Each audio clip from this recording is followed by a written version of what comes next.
This looks like a scene from a movie already. You running up the hill toward the city.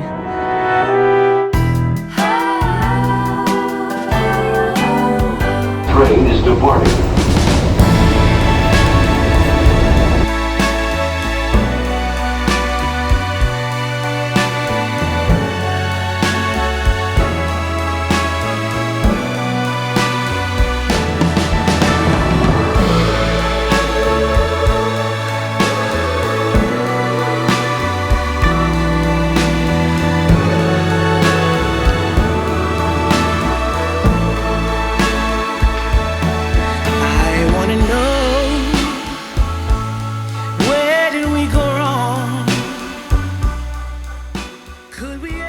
I met up with Holly to take some images across New York City. We met at my friend Chris's apartment building.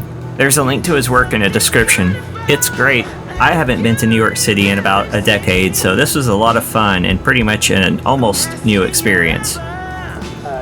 We didn't have a strong plan other than just to take photos around the city, which meant we'd be improvising in possibly the nest of option paralysis. I think I drove him away. Oh, no. We started with an easy one, the rooftop of Chris's apartment building. Thanks, Chris. What? Everything is like extra epic here. Yeah, it is. It's the city. It's just the best. Hold your arm up again.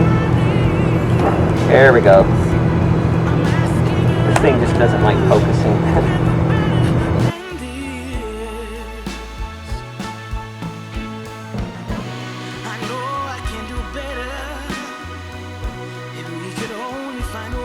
Among the plethora of awesome things on this rooftop were these cool designer chairs, and I had Holly pose with it in various ways, and she came up with some ideas and I came up with some ideas, and I really like how it worked out. I mentioned option paralysis, the situation where you have so many options that you just kind of freeze up and can't think of something to do or pick or whatever.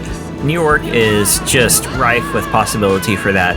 So I kind of opted to just take it one thing at a time. I brought only my Fuji X-T3 to do video and my Fuji GFX50s and the 63mm and 40mm Canon lens. I really would have loved the flash, but it was just such a pain to travel with, and I wanted to work with natural light, which was very fortunate because we had a lot of overcast on this day when we were shooting outside. This particular photo was fairly sunny, but I think it worked with all the interesting lines and bold colors. We shot there for more than an hour, but then I realized we had a whole city to work with, so we crawled across town. So what kind of work has been keeping you so busy this time? Here, we were in Chelsea, where we grabbed a quick cup of coffee before checking out the High Line. I didn't film any of it, but we also went to the Aperture Foundation, which I highly recommend. You know what they say, sometimes it's better to just experience things. I first read about the High Line in relation to Joel Sternfeld's amazing documentation of it, as seen in a great book, which I'll link in the description.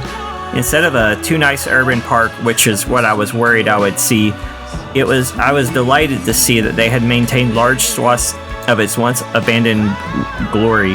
I can't recommend this unique park enough. It's just really neat to see how something in the middle of such a huge city grew so wild and just above everyone's heads, or above a bunch of people's heads. And I love how they maintain so much of it. That's exciting because I wasn't expecting it to be like this.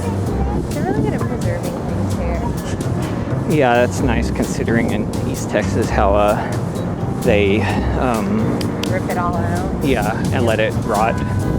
How it was all grown up.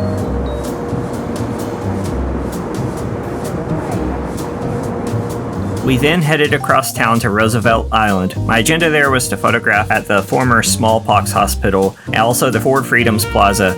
This is where Spider-Man and the Green Goblin fought in the first Spider-Man movie. And the Smallpox Hospital is where the final battle took place. Like I was saying about option paralysis, in a city like New York, it really is intimidating to try to capture an image you think is great. There's a lot of amazing stuff to work with, endless amazing things, but then you start wanting to live up to it and, you know, wanting to do things that are worthy of the city or the situation, and you can't really think like that. I mean, you can push yourself a little bit, but you want to go with instinct. I was still doing my thing, and I was still just feeling out the moment. You can swipe it. What? No, on the screen. What? Yep.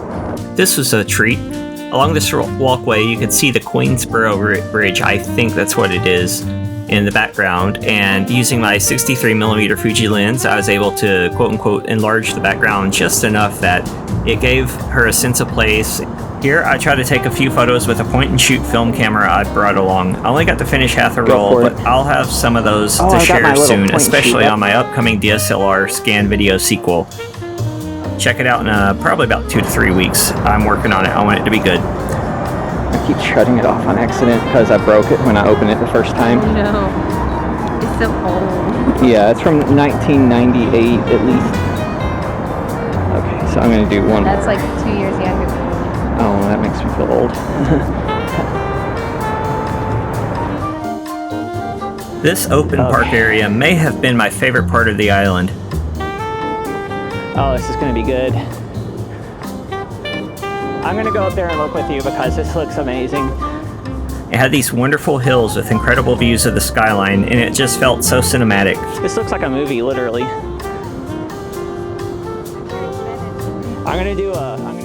We were stunned by how relatively empty the island was. It was a lot of fun to be somewhere in New York and not be around a lot of people, but be in such a wonderful place. Now, I had her try some various kind of dance moves, and some of it worked and some of it didn't, and I was doing some with autofocus because it was a little darker than it looks in this, and the Canon 40mm STM with the Kipon adapter lagged a little bit versus the Fuji, and tricky lighting situation anyway, and not exactly a super awesome autofocus camera, but it worked out pretty well. Like I said, the skyline was incredible and Holly did a great job, and we just improvised along the way, and sometimes you take photos at work and sometimes you don't. You just got to go through all of them, and I think you'll find out that the more you do it and the more you stick with it, the more you're gonna get. Also, huge thanks to Holly for not only being in my photos and being a good friend, but for showing me around the city and being patient and helpful and everything else. Thank you.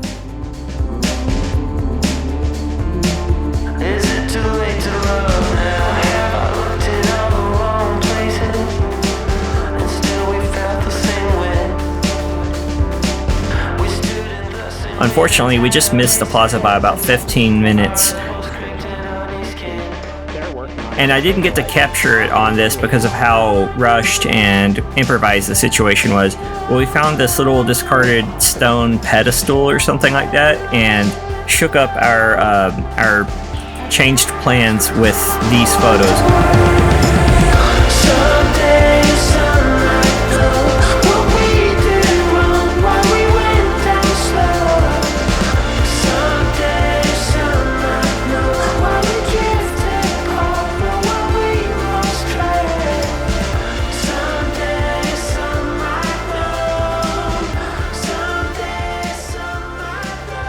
Also, the trolley ride was a lot of fun, and the metro tickets paid for it.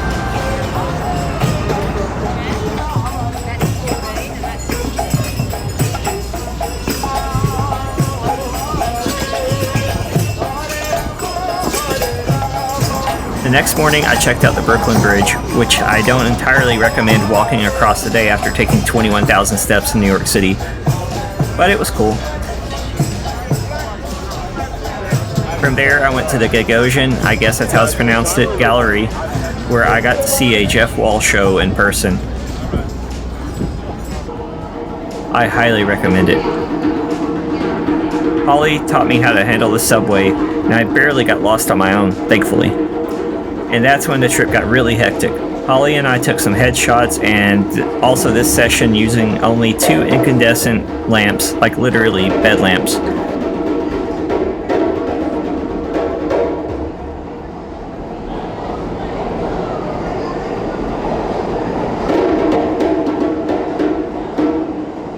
Then it was more tourism and just a lot of fun. This is from Aaron McKenna's Bakery, which is an amazing vegan bakery. The coffee cake was great. And alas, time was up. I had to head to Pennsylvania, where I took some more photographs in a completely different setting. You'll see that next week when I have part 2 of this. And when that video posts, I will actually be in New Mexico doing more photographs and meeting more people. We got a lot of cool stuff coming up. Please subscribe, like the video, turn on notifications. I'm so close to 500 subscribers, and I would really love to make it there within the next couple of weeks when I have not only my 50th video, but my 1-year anniversary on YouTube. Thank you for watching, and I'll see you next week. Thanks. Bye.